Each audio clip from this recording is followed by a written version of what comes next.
Good morning. Good morning. Welcome to the original Loretta Brown Show, radio to open the heart, heal the soul, and awaken the consciousness.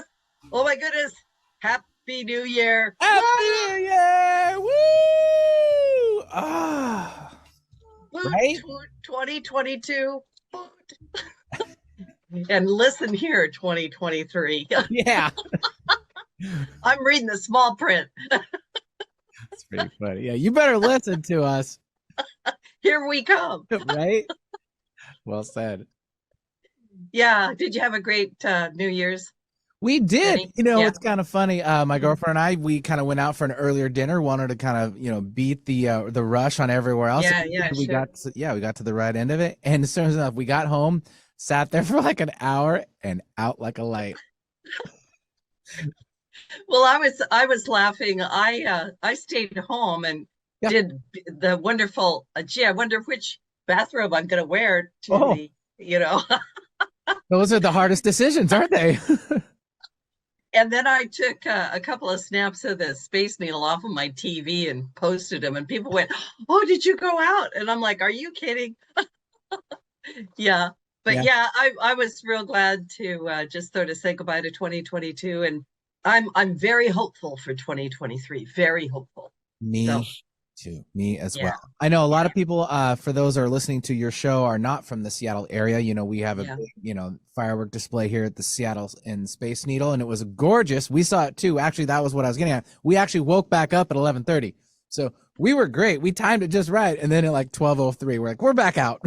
Yeah, it was a really fun display. It was a little Mhm. foggy, but I could feel the festivities this year. Yeah, I think people just want to get back out. It's like, yeah, let's get out there and live, people. It's time to roll our sleeves up and be with other people. that Yeah, right. Got that right.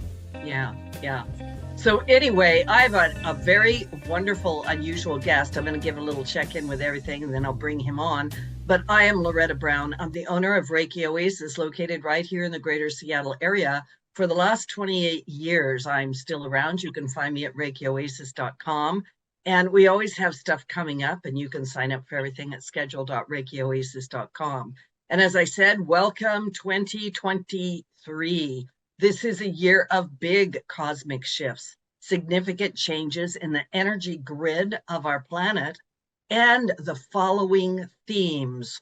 So listen to some of the things: completion and closure, feeling ready to start something new or begin a new chapter, bold decisions. It's time to own your sense of self in your relationships. It's time for independence, to be who you want to be and to reconnect with yourself through seeking and asking questions. It is a year of introspection. It's time to start to look inside so that you can line up with what we call the greater truth on the planet. Remember that everything that you hear, just because someone says it or you think it, doesn't mean it's true. So this year, three major planets are moving, which is creating a dynamic energy. So I'm just going to kind of sketch a little thing in, and then I'm going to bring on my guest. We have three planets: Pluto, Saturn, and Jupiter. Big planets. Pluto's moving from Capricorn into Aquarius. And Pluto's the planet of death and rebirth and spends 20 years in each zodiac sign. Pluto moving into Aquarius represents a monumental shift that is paving the way for generations to come. And so this is a big one. Saturn, the planet of karma, is moving out of Aquarius, and then it will move back in, right? It's moving out of the Aquarius, where it's been for 2.5 years, into Pisces to help bring us down to reality and fuel creative ideas and dreams. Jupiter spends about 12 months in each sign, is moving from Aries to Taurus about halfway through this year. Right now, we start the year with Jupiter in Aries, and this is bringing a strong wave of entrepreneurial, innovative energy. And when Jupiter moves to Taurus, you're going to be able to bring that stuff to Earth. This is a number 7 year, which is a year that brings us into spiritual thinking. And like I said, it's going to align us with our higher selves, our higher paths, and higher truths. And then on January 6th, just a couple of days away, In fact, it's Friday, January 6th. We had a big full moon in this intuitive sign of Cancer.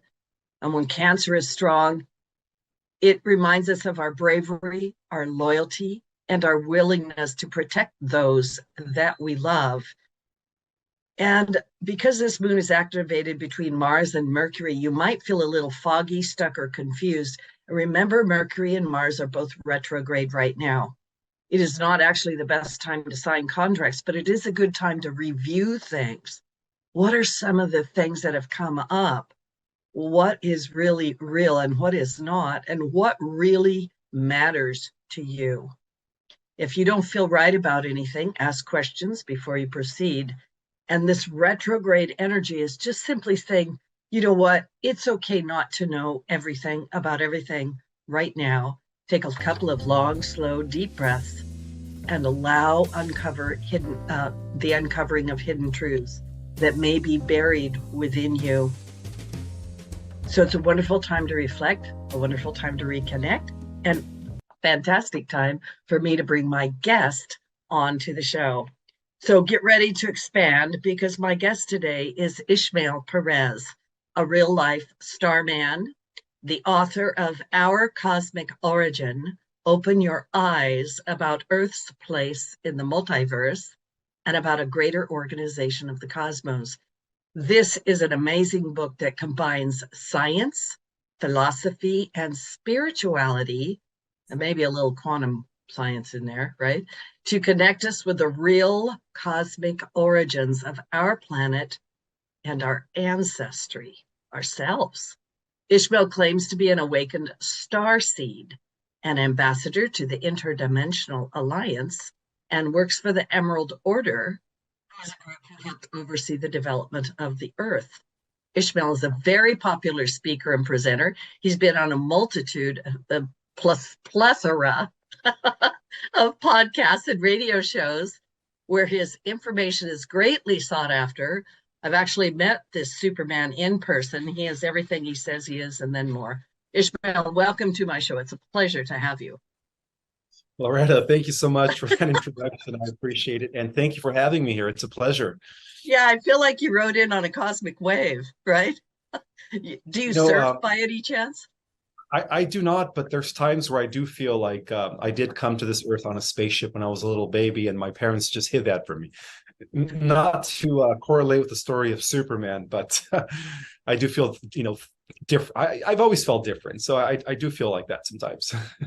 That's funny. I have kind of a standing joke that yeah, I was on a spaceship and we stopped here for a rest, and then they just left me here because they went, quick, leave.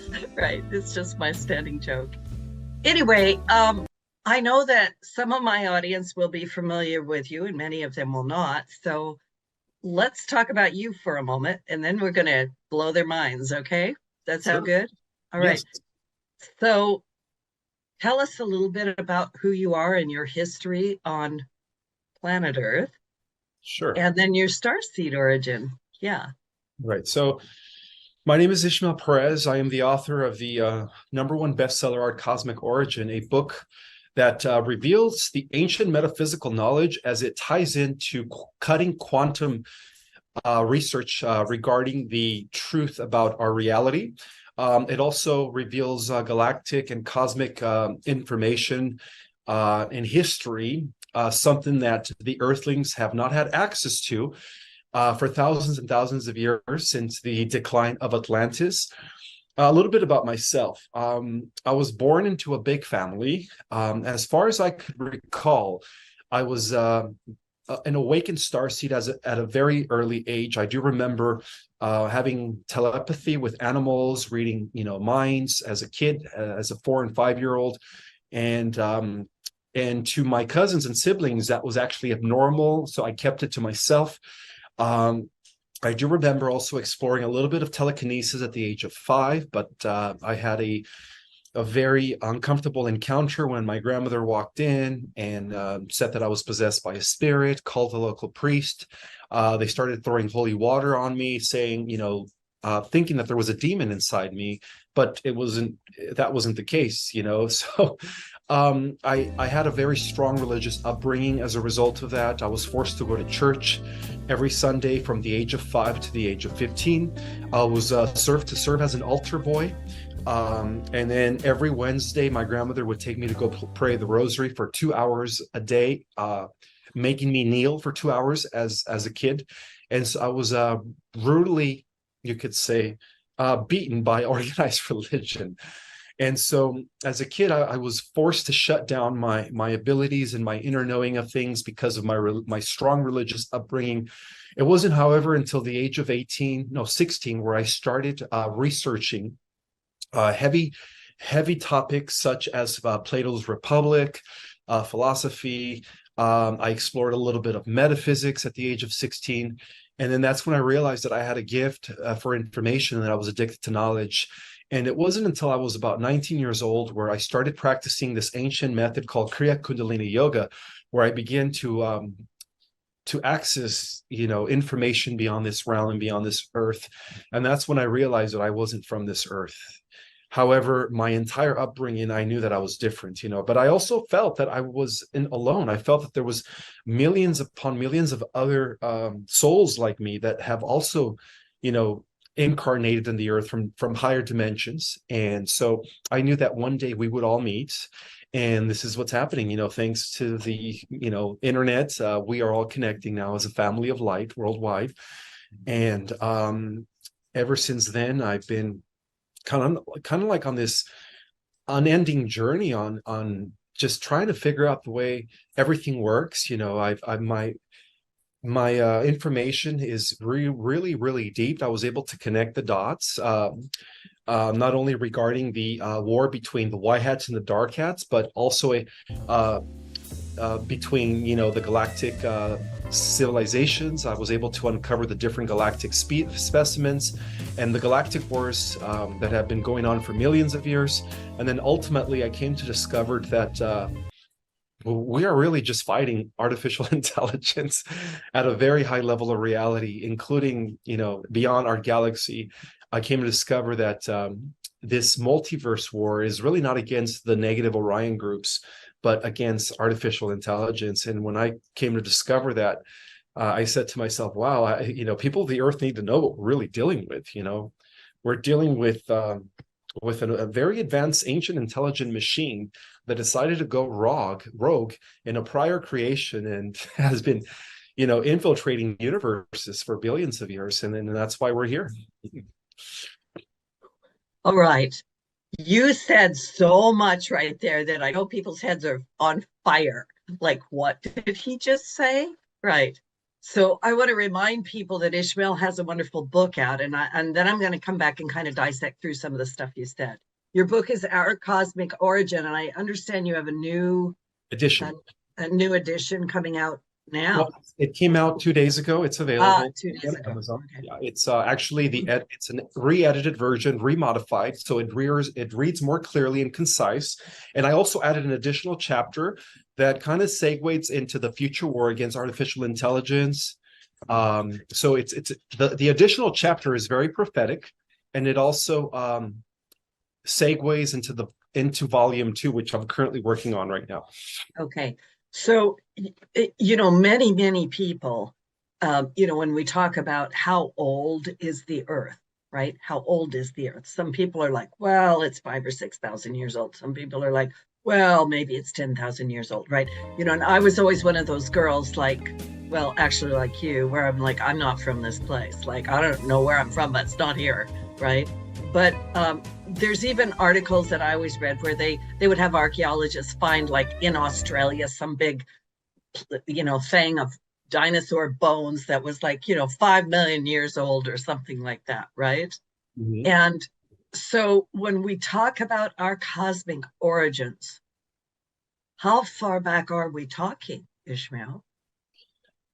Well, we have to understand that just like how humans reincarnate, so do planets, so do stars, so do galaxies and universes. Everything is a living conscious. We live in a conscious universe where everything is alive, from elements to planets to atoms to, galaxies, so on and so forth. And so the biggest organism that we exist in is our universe. And so with that have said, we could say that the original Earth was came from Lyra. You know, the current Earth that we're in right now, it's the third reincarnation of two prior Earths that were actually destroyed in one of the many galactic wars against the Orion Empire. And so the original Earth goes back to about 4 billion years ago, which originated in the constellation of Lyra, in the star system of Vega, in the sector of Sirius B. And technically, that's where the origin, the cradle of all human civilization sprung from, you know, from the first Earth, which was known as planet Avion. And I'm talking about Earth back then as the eighth dimensional Earth. It wasn't the third dimensional Earth as we see it today. It was more of a higher density, higher reality, where the original human inhabitants were multidimensional beings and had developed a very high level of consciousness, and were because of that, they were able to infuse their consciousness in a symbiotic fashion with the elements, with the nature of planet Avion, which was the original Earth. And in so doing, they were able to develop the most beautiful architectural structures using, you know, natural elements, because they had no external technology. External technology actually was introduced by the Orions, the people of Orion, who were very, very, very dense, you know, very materialistic. And so the original race was very advanced. It was immortal. And the original Earth was also immortal in a sense where it existed in a higher dimension. And due to this interdimensional warfare against artificial intelligence, the original Earth, known as Avion, was actually blown up. And then it fell into density. It fell into density, and it reincarnated as Tiamat. And Tiamat was the Earth that our solar system picked up here in the system of the Pleiades, because we are part of a local cluster of stars known as the Pleiades, with the central sun being Alcyon. And that explains the 12 houses of the zodiac. Our solar system revolves around Alcyon in a period of 25,600 years, and that is known as the Platonic year, which is one full revolution of those 12 houses, of the 12 constellations.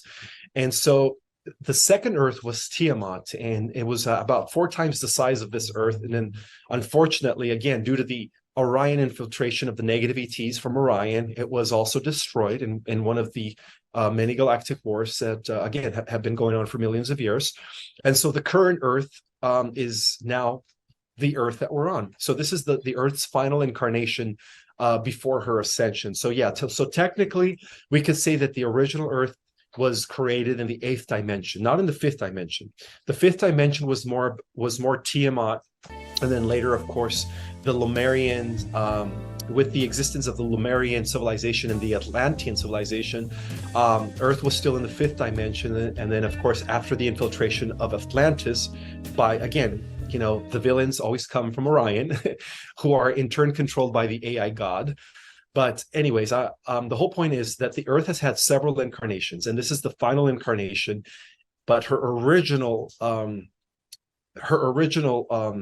place of origin was in Lyra. So we could say that the Earth goes back to Lyra as well. I do hope somewhere along the line that you draw a massive timeline chart for us visual people that are trying to create a chart in their head while you're talking, right? That's the goal. Actually, for the next book, I'm going to do illustrations and diagrams to describe. Oh, I'm so excited about that. That'll be great. So for my listeners, like I say, hang in there, keep breathing. I know there's a lot in here, but like I said, Ishmael's got a whole lot in his book. I want to go back and ask a couple of questions. You've mentioned you mentioned that Earth was created in a higher dimension. We're now in 3D. Did we fall from grace? You know, because I'm thinking about, did we fall and are we now ascending? Would that be a simple way to say it? Absolutely, yes. Yeah, the original Earth was created in the 8th dimension, and it was still physical, but it was a rather more of a refined matter. It was matter that was operating at a high frequency. I mean, to us in the 3rd dimension, it would appear to be invincible. In fact, even the 4th dimension appears to be invincible, the 5th dimension, and so on and so forth. So what we're dealing with is different energy We're different with we're dealing with different matter that is vibrating at different frequencies all the way up to the 12th dimension. Beyond the 12th dimension, then we go into the non-physical realms. We go into the etheric realm. So we could say that the original Earth was made in the 8th dimension. But get this, Loretta, before the original Earth was developed 4 billion years ago in Lyra, it actually it actually existed in a higher harmonic universe known as the fourth harmonic universe. And in that harmonic universe, it was known as planet Arimatena. And that was Earth in a non-physical state. That was Earth in an etheric form. Yes. So the original Earth was an etheric Earth that existed in the 12th dimension, and it was called planet Arimatena. And then unfortunately, due to this war against the AI god that many have revealed in the disclosure movement, Arimatena was actually blown up. It was known as the 12th dimensional stargate that would lead into the realms of eternity.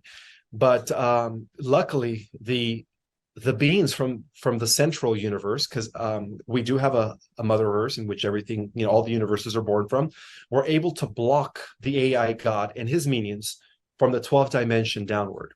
And so that's how the Earth, you could say, that's where the original Earth came from the etheric realm of the 12th dimension, and it descended into the 8th dimensional Earth when it became physical for the first time. And then that's when the Lyrans, or that's when the original humans came into existence as the Lyrans.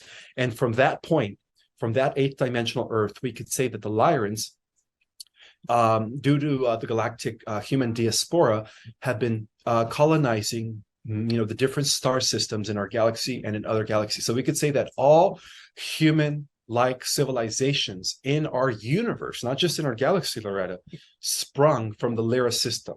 So including, the Andromedans, the Alpha Centaurians, the Pleiades, all those humanoids, the galactic humanoids, originated in Lyra. So technically, when it comes to the origins of all human races, all roads lead back to Lyra. So, first of all, I just want to say, when you said Arimatea, I got rolling goosebumps. So, I have no idea what that is, and got really emotional.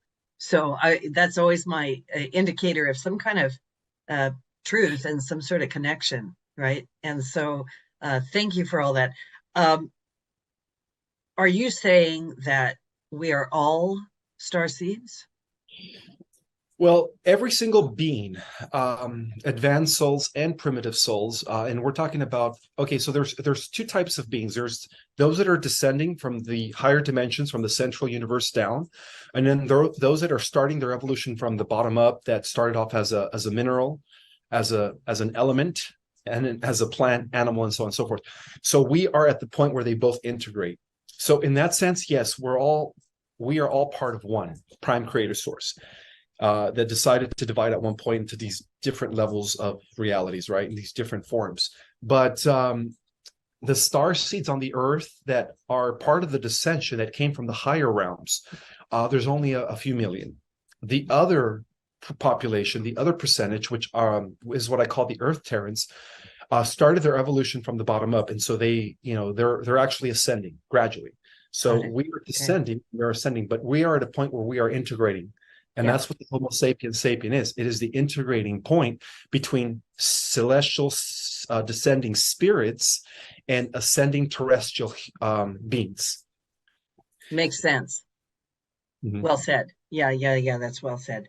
I explain that very well in my book, by the way. Yeah, you do. You explain all of this very well. And what I like is, I'm just telling the listener, if you get the book, you can actually digest it slowly. Especially the new book, because the new book was re-edited. It's got no grammatical errors, and it's also been modified where it just reads a little bit better. So the whole book has been reconstructed. So when you read the second edition, it's like explaining it to a 5-year-old. Yeah. For people listening, also, I want to say this, because I can tell some people would say, well, how do I tell if I'm a starseed descending or a terrestrial ascending? You do offer a class, right? You have a course, right? I do. Yes, I do. Yeah. And do you want to tell us a little bit about that? And then we'll go back into your Sure. information? Yeah. Yeah, so I teach a starseed cosmology course, which covers a lot of information. We go over all the different star races, their characteristics and their qualities. We cover galactic and cosmic history in great detail. We cover dimensions. We go over chakras and their significance. We talk about every dimension all the way up to the 12 in great detail and much more. And then at the end of the third class, I actually teach two methods, two techniques that will help people access their multidimensionality and their galactic higher self as well. Yeah. Yeah. It's a great course. I've taken it. It's really great. Lots of great information, and really enjoyed it. Thank Um, you. Pardon? Were you in the December class or November? I was earlier than that because September? September. September, okay. Yeah, September, right. Because I think I met you in September, right? Yeah, I think that's it. Anyway, you have mentioned several times about the Orion Wars, and I want to go back to that. Also, maybe want to go back a little bit more. And if you could weave into that the law of one, right? And the service to self and the service to others. Yeah. Sure. Thank you. Okay, so there are two types of interdimensional beings out there. I guess some call them extraterrestrials. We have those that follow the law of one. Those are known as children of the one. They are the beings that are in service to others. They are beings that recognize that everything in existence is sacred and everything is interconnected. Again, going back to the idea that we are part of a greater organism. So they live in oneness. They live in union with all living things, their planet, their star, their galaxy, and every living thing. And those are known as the children of the one. The children of the one originated in Lyra, and we could directly relate those to the humanoid species out there. Well, the majority of them, some galactic humanoids did betray us and joined the Orion Empire. But for the most part, yes, the benevolent ETs are all known as the children of the one because they are in service to others. They practice that philosophy. I guess we would call it, Christ consciousness here on this planet. And the other group of ETs, those that are known as the regressives, or what we call those that follow Lucifer. Again, the Bible is very symbolic. When the Bible talks about the war in heaven, it's referring to the Orion and Galactic Wars. And so we did have a rebellion against the one, the rebellion against the light in the form of the reptilians and the Zetas and the insectoids, and of course the artificial intelligence, which are a group of rogue cybernetic intelligences that have lost their connection to God via the transhumanist path, and of course artificial intelligence. And so those are known as the children of darkness because what they follow and what they are embedded in is service to self. So we have two clashing philosophies between the children of the one, those that are in service to others, and the children of Lucifer, which are in service to self. And because of those two different philosophies, there has been, many wars that have taken place, not only within our galaxy, but other galaxies in another universe. So we could say that the Luciferian rebellion is also affected other universes, not just this one. And a lot of the core of the Luciferian rebellion has to do with artificial intelligence, by the way. The ultimate Luciferianism that we are fighting against is AI. And in all roads, when it comes to that dark force, the Archon energy, everything is traceable to artificial intelligence. In fact, the Archon energy is the pre-existing consciousness that emanates artificial intelligence once the machine is built with the artificial neurons and the artificial nervous system, right? The what they call the machine body. Then the Archon energy embodies it, and then that's what gives the AI. That's what animates, and that's what gives AI consciousness is the Archon energy. So they are one and the same. I have read The Law of One, right? And kind of studied it a bit. And I've really thought a lot about this service to self versus service to others. And to me, that really is a tipping point. Wherever that occurred in our cosmic history, it's occurring now. I believe we choose it all the time. But when we're in service to self, there's this idea of I'm not quite sure what the right words are. You might be able to say it better than me, but I simplify things. It's like service to self means that I don't really care about you. And I felt like a Michael Jackson song just now. They don't really care about me. Anyway, but you don't really care about the other person. It's all about you. You're going to step over them, and it's about conquering, overtaking. It's about you using up, what you have. I'm going to take it, right? Like, I don't care about you. And that whole thing, I think, goes down the road of more and more power, more and more greed, and that kind of a dark path.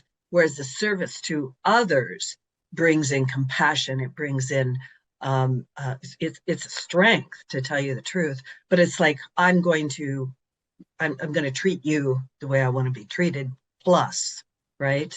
Yeah, Yeah. it's that philosophical statement that says, using the means to justify the ends. It's very selfish, and it's actually the beginning of narcissism, egotism, which is the reason why Lucifer rebelled. Right. Lucifer rebelled because he wanted to become the only. He wanted all glory unto him. He didn't want to live in harmony with the other, archangels and the other celestials. So that led to the great Orion Wars, which are still going on. This battle between light and dark, we could call it that, or between the good and the bad, or the Christ consciousness and the self, the Luciferian agenda. And that leads us all the way into now. While you were talking, I have to tell you that I was thinking I was in a Star Wars movie or something, right? Or yeah. Exactly. Well, George Lucas, when he wrote Star Wars, he was able to tap into the Akashic records of the Orion Wars, because when you think about it, the Jedis are represented by the blue, right? The blue light. Yeah. Well, the blue light comes from Sirius B, which is the epicenter of the great central sun, where the forces of light first anchored in our galaxy, bringing forth the lineage of Michael to the galaxy. So there is a lineage that can be traceable to Archangel Michael in the form of the original Lyrans and Sirius. And so we could say that the blue is represented by those that follow service to others. And the red is represented by animosity, conquering, self-aggrandizement, and everything that we see from these Orion groups. And so red is also symbolically the color of the reptilians, when it comes to the lower chakras. It is survival. And I think that the reason why the reptilians were programmed to conquer and to just use planets as resources without caring is because of the fact that they're in that scarcity mentality, that they're in that survival mentality where they feel like if they can't, they feel like they own everything. Like if they can't, conquer it, then they might as well destroy it. If they can't have it, they might as well destroy it. So a lot of that stems from their desire to just own things, because that's how they feel better, when they own everything, when they're able to dominate things. In a way, it's almost like a collective wound, for the reptile species of Orion. They're wounded, and a lot of it has to do, again, with those that followed Lucifer, because at one point before the creation of our physical universe, we could say that the reptilians were actually celestial beings. They were beautiful beings, right? And again, due to this split from unity consciousness, right, from the oneness, several of the light beings chose to follow Lucifer, and then so. That's how the reptilians came into being. I want to read a little excerpt from your book. Sure. It goes like this. We are living in what externally appears to be troubled times, though in essence, we are living in the most exciting times ever in the history of our world. Why? Because our world is in the process of returning to a golden age. A new heaven on earth is prophesied in all religions. Every ancient record believed in a time when the union of heaven and earth would come again. The signs are everywhere. The time is now. As flooding of higher information is pouring, which is the true meaning of revelation or apocalypse. As it stands, the angels have confirmed that the work of God's glory for the earth has already been completed as it is in heaven. What is the Golden Age? The Golden Age, well, first of all, there's been prior Golden Ages. We have experienced many Golden Ages in the past.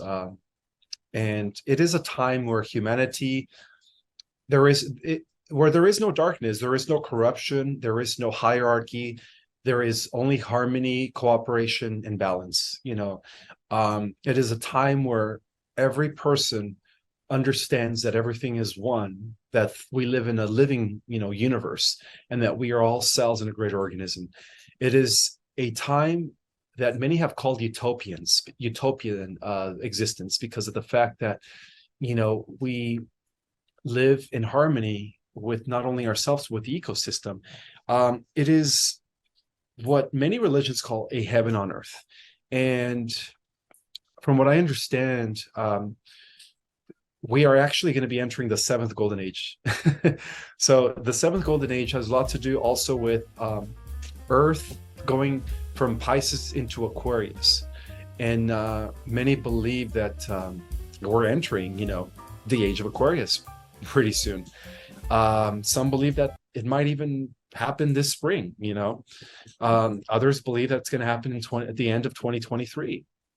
So without giving a due date, what we do know is that changes are happening. The Earth's vibrational frequency is rising. The old paradigm is breaking down. The old unworkable order that has been dominating our world for thousands of years under the old guard, Luciferian control of the Orion groups, is coming to an end. And what we're witnessing now is a transition from the old dark age, right, that has ruled this planet for thousands of years under the control of Belial, Baal, also Marduk, son of Enki. And, we're going to be witnessing the rise of a new world, of a new era, of a new breed. Because also, as I speak, we are all genetically mutating. We are being upgraded. We are being upgraded from a 2-strand DNA to a 12-strand DNA. And what that means is that the so-called junk DNA that scientists have discovered is actually activating as I speak, due to the higher influx of solar gamma rays that have been coming in from the galactic core via our sun to upgrade the human species. And everyone's being upgraded, Loretta, not just the starseeds. Right. There's going to be different levels of upgrades. It just so happens that the starseeds are going to, because of the fact that they are these descending souls from the higher realities, are going to be upgraded, in huge increments from right now we're only using 4%. The starseeds are going to go anywhere from 4% to about 30%, 50, and some are going to go even to 100. But whereas the rest of the Earth Terrans, who are the terrestrials that started their evolution from the bottom up, they're going to be upgrading in increments. So in this new golden age, yes, we're still going to have people that are going to live for a few hundred years, so their lifespan will increase. But at the same time, and that's going to be the majority of the people, and they're going to be in the 4th dimensional Earth, by the way. And then we're going to have the starseeds, or the celestials that volunteered to come at this time, who are going to go into the 5th and 6th dimension, and to the 4th dimensional Earthlings, those that are going up in increments. They're going to appear as like superhumans, X-Men. And then in turn, the starseeds, depending on how old their soul is, they're also going to be different levels of upgrades. Not all the starseeds are going to have the same powers. I think the oldest of souls are going to be the ones that are going to have access to 100% of their full genetic material, and therefore their full brain power. And those are going to be the ones that are going to be like literal gods and goddesses, but they're going to be so humble. I need a superhero suit. Looking forward to that. So how do we, I know a lot of people talking about ascension symptoms, and a lot of people we're all experiencing it, right? How do we keep our frequencies high, and what are some of the things to avoid? Well, first of all, be mindful of your thoughts and your emotions, because your thoughts are electromagnetic. They're electromagnetic impulses. Your emotions are magnetic impulses. And so when you are, depending on where your thoughts and your emotions are, you're actually modulating your own frequency. You're either raising your vibration If it's positive thinking, right? If it's elevated emotions, right? If it's constructive thoughts, or you're decelerating your frequency if it's depressive, emotions, if it's negative thoughts. So be careful with what you think. Second of all, be mindful of what you put in your body. As many know, and for those that don't know, everything that we eat from the grocery stores is poison. It's genetically modified. I would say support your local farmers and only eat food that is raised uncorrupted, that is raised morally. If you're going to eat meat, make sure it comes from a cow that was not totally butchered, but that was raised right, even if it's a little bit more expensive. If you're going to choose a vegan diet, make sure that you're also aware of the lectins that come in, like the beans and some of the plants that are actually harmful for you. So just be mindful of everything, of everything you put in your body, because what you put in your body and what you think and feel will determine where you end up when the shift of the earth takes place. And trust me, you want to end up in the highest timeline. So, just be aware of that. And most importantly, take a few minutes a day to spend time with nature, because part of the reason of our activation of our abilities that we're going to have when our dormant DNA comes on is in direct proportion of your relationship with the elements, because the elements are also coming online. The elements are alive. The telluric kingdom, the mineral kingdom. It's best that we begin to form and develop a relationship with the elements, because the more we do so, when we do activate, we're going to be able to control these powers. We're going to be able to control the weather, the elements that will, they're going to be under our command. And so you're either going to use your abilities for good or for evil, but in the new world, I believe that there will be no evil, so we'll see what happens. I was thinking about when you were talking about that, and also when you were introducing yourself to us, that, I also talk to trees and plants and blades of grass and animals. And I love these videos where animals are coming and asking humans for, drink of water or communicating with them. And I've had this feeling for a long time. There's everything, like you say, is raising their consciousness, and we're connecting more and more. But yeah, vitally outside, get outside. Yeah. I totally agree with that. What would you say to somebody who, like right now, I think my listeners' minds are exploding, and some people are happy and some people are really confused. What would you say to somebody who is as basic as, I don't believe any of this UFO thing, right? This is a bunch of bunk. What would you say? I would say that, well, first of all, I don't judge. I don't go around calling people sheep or unawakened. I think that everyone's on different levels of consciousness, and I respect everybody's level. But to the unbeliever, I would say that just think about how many solar systems exist just within our Milky Way. There's billions of them, which means that there's probably hundreds of billions of worlds out there in our galaxy alone. And then also consider the fact that there's billions of galaxies out there in our known universe. And then according to quantum physics, superstring theory, M theory, and unified field theory, there's evidence that there is other universes. So as our understanding of the cosmos expands to the multiverse concept, the question I guess I would ask is, do you think that out of all the vastness of cosmos, out of the trillions and possible trillions and quadrillions of worlds that exist, do you think that life would only be existing here on this little small planet called Earth? When there is a vast cosmos out there, it just wouldn't make any sense, and I guess a question that many would ask is, well, if there's other extraterrestrial civilizations out there, why haven't they showed themselves or made contact? And to answer that question is because they are so spiritually advanced that they do follow protocols. And one of the main protocols that they follow is the prime directive. Now, what prime directive? The prime directive is that an advanced civilization of a type 1 interplanetary or type 2 stellar status cannot intervene in a primitive world that is still underdeveloped until that primitive world is spiritually developed enough to understand what interdimensional physics is, what space travel is, and then they would be welcome into the galactic community. And so, yeah, so even the advanced stellar civilizations follow spiritual and galactic principles.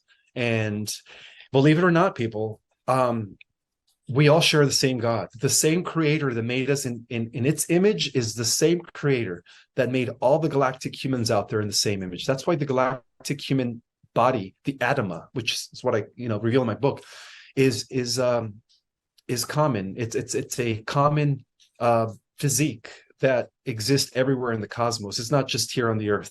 One of the things that many are gonna be shocked to know when disclosure takes place is that most of the extraterrestrials out there are humanoid. In other words, they look like us, we look like them. Yeah. They're not these little green men like we see in Hollywood movies. That's just Hollywood projecting a negative imprint on extraterrestrials. Most of the extraterrestrials are human-like. And so we do share a common ancestry. We're not the only human-like species in existence, but yet we are unique in the sense that we are the most diverse, that we carry the greatest diversity of human galactic specimens all put in one spot. So we are special in that regard, in the sense that we are the most hybridized race out of all the different human-like ETs out there, but at the same time understand that we share the cosmos with trillions upon trillions of different types of human-like ETs. Some have Spocky ears, some have, different features, but at the same time, they're all human. They're all part of that Adama archetype. I find that fascinating, right? The head, the arms, and the legs, right? The humanoid, the star humanoid form, right? Yeah, that's very fascinating.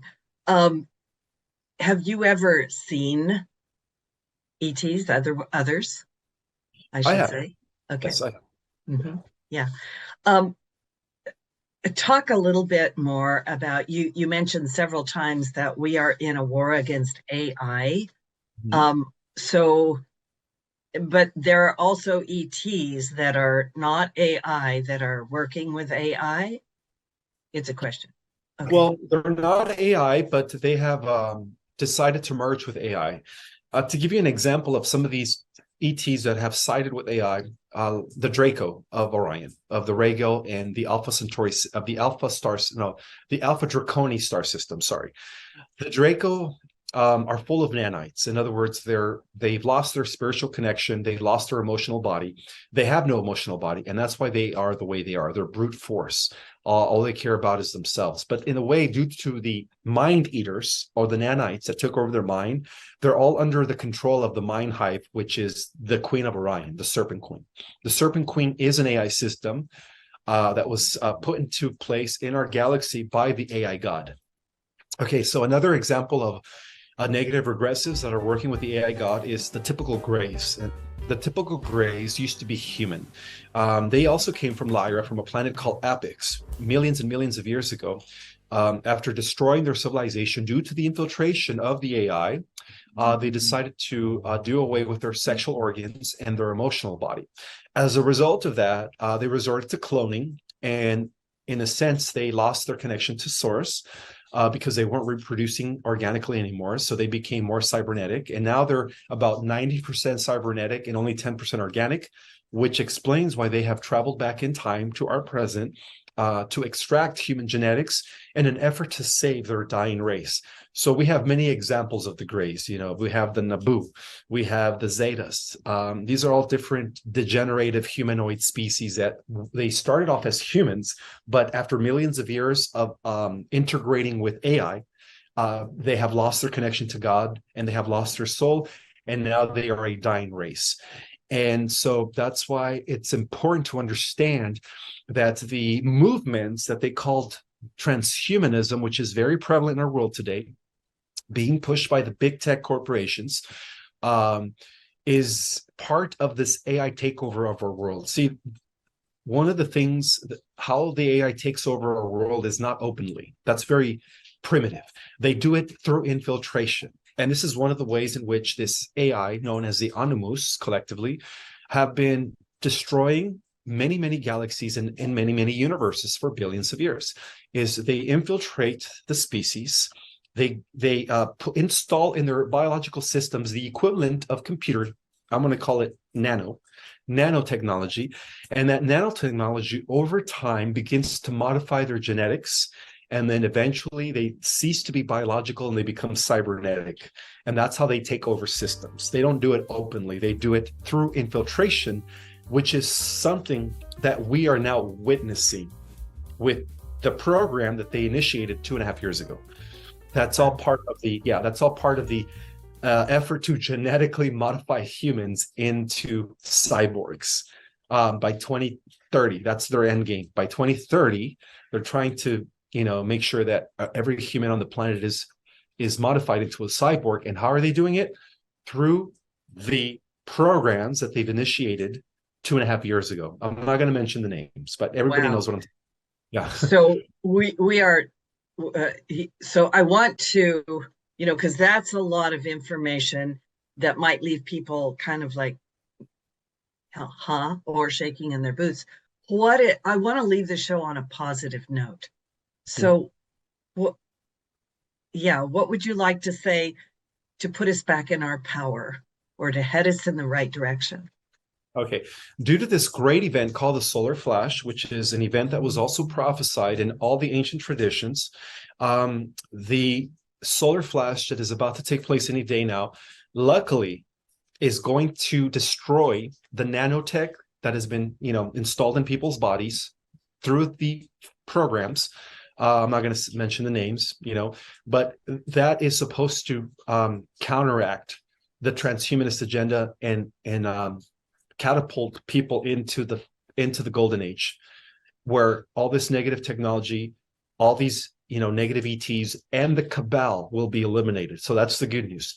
The good news is that there is a divine plan to save us, and that divine plan is in the form of this great solar flash. The solar flash is Prime Creator Source's way of neutralizing the poison inside people's bodies that they've been administrating in the last 2 years in order to save them from, going into this AI timeline. But unfortunately for the big tech companies and for those that are pushing the mark of the, of the Antichrist, I'm going to call it the beast, they're going to, go into a different timeline than those that are ascending. So we're going to have a timeline split. So for those that were coerced into getting it, because in order to keep their jobs, you will be fine. You have nothing to worry about. All that stuff is going to be neutralized when the solar flash takes place. Right. And you will be ascending. Yeah. We're out of time. Ishmael, where can people find you? Sure. They could find me on Instagram. I'm under Project Restoration Zion 1.